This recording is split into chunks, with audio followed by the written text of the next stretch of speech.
Assalamualaikum warahmatullahi wabarakatuh. Selamat pagi sobat trader semuanya dimanapun saat ini Anda berada. Jumpa lagi dengan Wijaya Trading di hari ini, hari Kamis awal pekan 1 Juni 2023. Di awal pekan ini kita langsung melihat posisi di time frame, maaf ya, bukan awal pekan, maksudnya awal bulan ini. Kita langsung menggunakan time frame besar. Di time frame monthly kita amati dari pergerakan yang ada ya. Kemarin pagi bahkan kita sudah menyampaikan dengan kondisi awal bulan yang sempat bergerak naik mencapai harga tertingginya kemudian ditolak.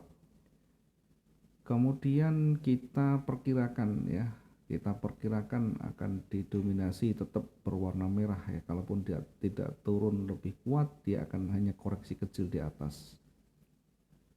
Dari terbentuknya satu candle ini, maka untuk membaca secara teknikal di swing trading ada potensi dia akan bergerak turun ya, ada potensi untuk bergerak turun ya. Bagi teman-teman yang melakukan swing trading, setidaknya ada petunjuk di sana untuk dia akan bergerak turun sehingga kita bisa menempatkan posisi sell kita di sana.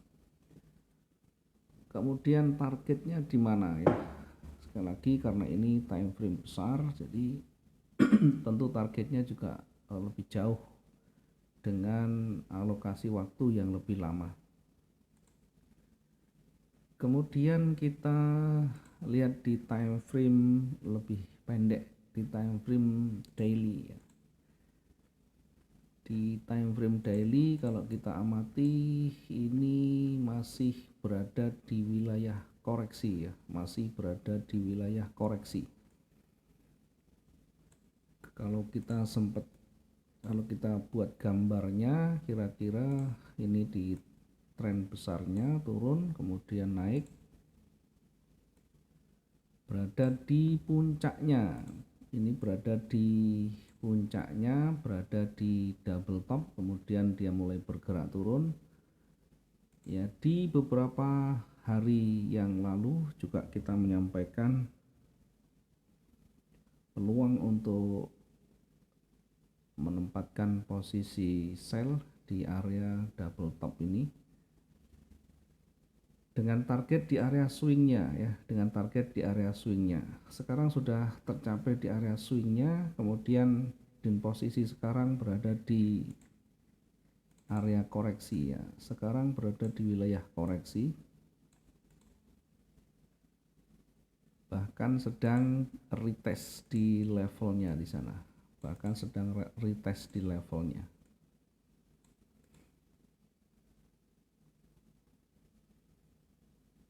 Dari pergerakan terakhir kemudian bergerak naik ya, bergerak naik di akhir candle ditutup dengan penolakan yang cukup signifikan di sana. Itu artinya kekuatan bullish sudah mulai berkurang, kekuatan seller mulai muncul, sehingga kita akan nanti melihat konfirmasi berikutnya. Kita akan mengkonfirmasi dari candle yang terbentuk di time frame daily-nya. Secara umum kecenderungan bergerak naik, kemudian sekarang di posisi retest, di posisi koreksi. Kemudian mencoba naik, masih belum kuat ya. Ada kecenderungan seller akan kembali menekan ya, ada kecenderungan seller kembali menekan. Dari time frame daily ini ya, kira-kira kemungkinan akan kemana? Kira-kira kemungkinan akan kemana? Sekali lagi kalau kita melihat dari teknikal yang terdekat ya, buyer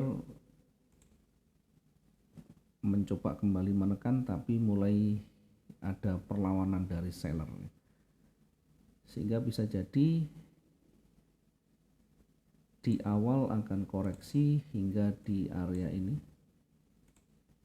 Di awal akan koreksi hingga di area 1997 ya. Kemudian setelahnya akan kembali turun lagi.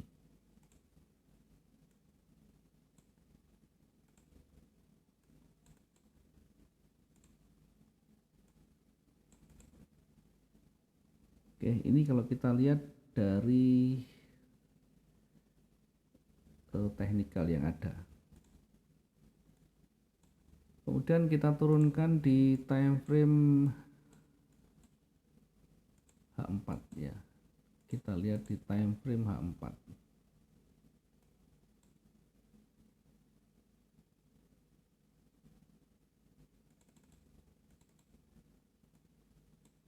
Oke, di time frame H4 kita amati sudah seller sudah mulai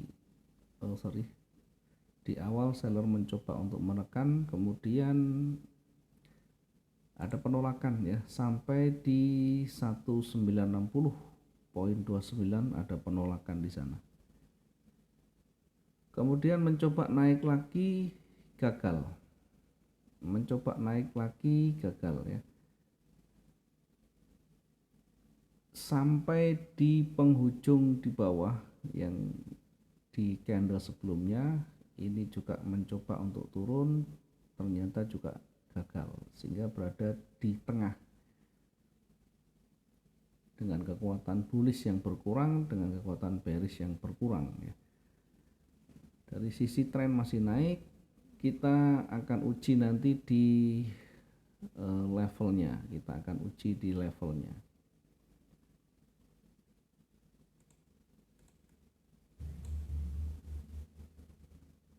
Tadi kita sudah membuat mapping di D1, kemungkinan kalau bergerak dia akan mendekati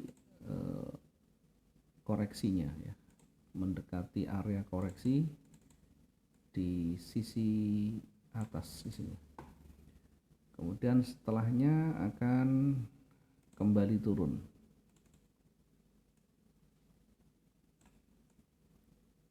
Setelahnya akan kembali turun. Nanti kita lihat sampai di mana kemampuannya, karena bisa jadi tidak menyentuh area ini. Oke, kita tepatkan di sana.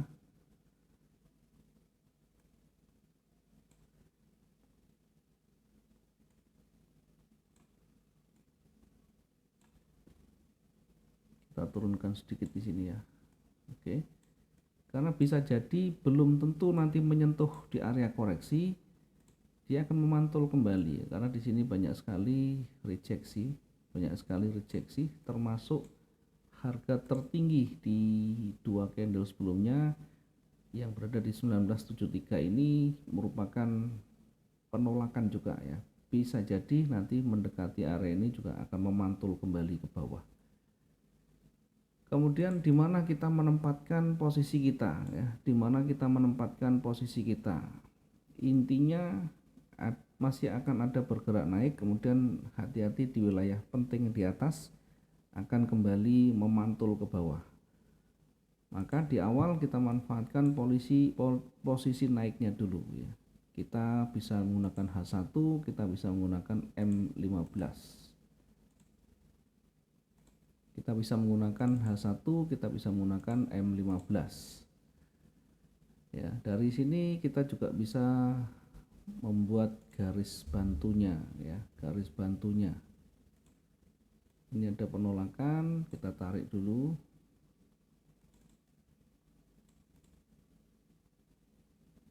Kemudian pergerakannya kita tarik yang lebih signifikan dulu.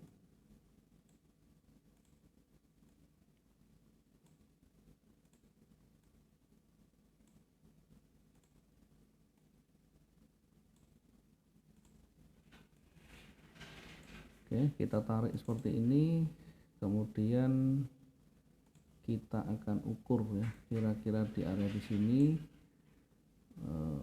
mampu atau tidak. Bahkan kita nanti akan uji di area di sini.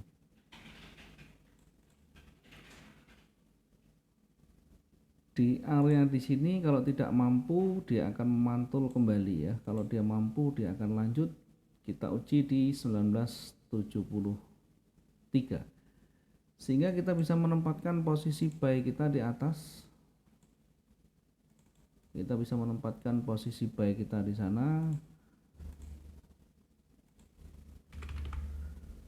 Kemudian kita juga bisa menempatkan posisi sell kita setelah nanti memantul ya. Setelah nanti memantul sampai di atas tidak mampu, bahkan kita bisa menempatkan posisi sell kita setelah ini mulai memantul ya. Tentu di ujung levelnya kita lihat di sana sudah ada tanda-tanda pembalikan. Kita bisa menempatkan posisi sell kita di sini. Setelah ada koreksi, setelah ada pantulan, kita bisa menempatkan posisi sell di sana dengan area SL-nya di 1976. Kemudian targetnya kita bisa tempatkan di sini. SL bisa kita tempatkan di 1976, kemudian targetnya kita bisa tempatkan di sini untuk target sell-nya.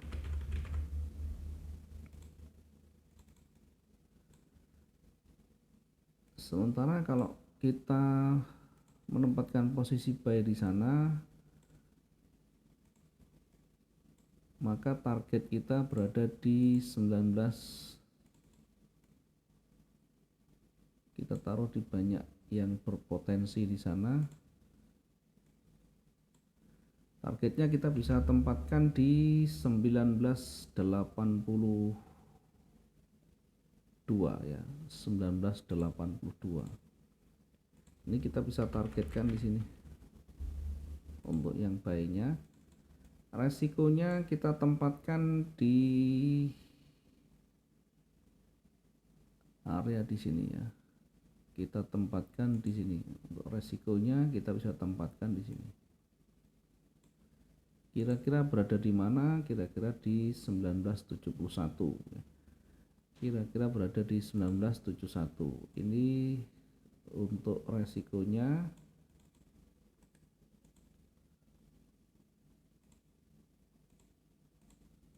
Kemudian targetnya kita tempatkan di atas ini ya.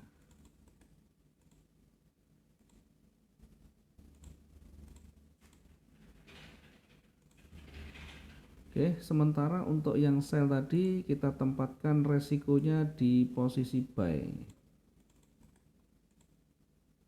Kita tempatkan posisinya di resikonya di sini. Kemudian TP-nya kita tarik ke bawah ya. Mungkin kalau di 19 itu terlalu jauh, kita bisa ambil yang lebih dekat. Kita bisa taruh target yang lebih dekat di sini.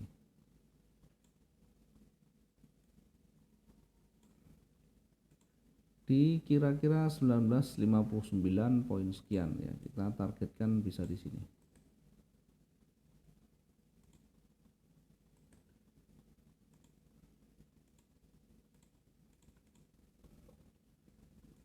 Oke, kemudian kita lihat nanti di area target itu atau berada di sini. Kita akan uji apakah nanti mampu breakout atau justru akan mulai memantul di sana. Maka kita perhatikan di area di sini untuk berpotensi nanti akan mulai memantul. Sehingga kita tempatkan ini sebagai area wilayah koreksinya, sebagai wilayah koreksi pantulannya. Kita lihat nanti candle-candle yang terbentuk di wilayah ini 1954. Ketika ada petunjuk nanti reversal, maka kita bisa manfaatkan posisi buy setelah ada konfirmasi naik. Sementara di posisi atas kita amati, kita lihat di sana yang banyak disentuh, kita akan lihat di sisi atas.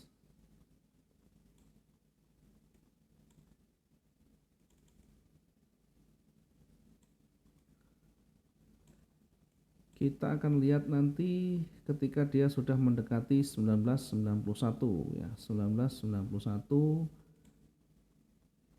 kita nanti akan lihat di candle-candle terakhir apakah nanti akan ada koreksi atau tidak. Apakah akan ada koreksi atau tidak. Di sini nanti akan kita lihat candle-candle yang terbentuk di sana. Bahkan kita bisa lihat banyak sekali di sebelah atas itu ya. Ini mungkin yang terdekat di 1991. Kemudian yang paling rawan berada di 2000 ya. Paling rawan berada di angka 2000. Ini bisa menjadi area jenuhnya ya. Saya menempatkan di area jenuhnya, koreksinya tetap berada di area tadi ya. Koreksi kita tempatkan di wilayah 1991 ya. Hati-hati di wilayah 91, kemudian apalagi di wilayah 2001 ya. Untuk satu hari peluang untuk bergerak lebih tinggi akan lebih sulit, akan lebih berat, sehingga fokus kita adalah ke reversal ya. Fokus kita ke reversal sehingga kita tidak terjebak di dalam harga yang lebih tinggi. Tidak masuk posisi buy ketika harga sudah tinggi, dan juga tidak masuk posisi sell ketika harga sudah betul-betul anjlok ya. Kalau di posisi bawah kita bisa tempatkan area ini 1939 sebagai area jenuhnya. Kita lihat nanti perkembangannya, kita amati ya. Khusus untuk satu hari tidak akan jauh beda di area yang sudah kita tandai ya. Mudah-mudahan ini bisa bermanfaat, dan silakan juga nanti dilakukan analisa mandiri sesuai dengan metode dan style yang digunakan. Mudah-mudahan bisa membantu, dan hari ini bisa maksimum dalam profit kita. Nanti malam kira-kira jam 19.30 kalau tidak salah ada news yang meskipun tidak sebesar NFP atau FOMC, setidaknya ada peluang, ada potensi yang signifikan yang bisa kita manfaatkan di sana. Baru besok di 19.30 hari Jumat ada NFP yang nanti kita akan coba lihat. Mudah-mudahan sehat semuanya, mudah-mudahan ada waktu dan kesempatan bersama. Oke, itu dulu yang bisa kita sampaikan. Intinya kita bisa menempatkan posisi kita sesuai dengan aturan yang kita buat, analisa yang kita tentukan, dan selalu lakukan update perkembangan yang terbarunya. Jam ini nanti tentu berbeda dengan 3-4 jam berikutnya, sehingga lakukan selalu evaluasi dan update sesuai dengan kondisinya. Terima kasih, selamat pagi, assalamualaikum warahmatullahi wabarakatuh, salam profit dua arah.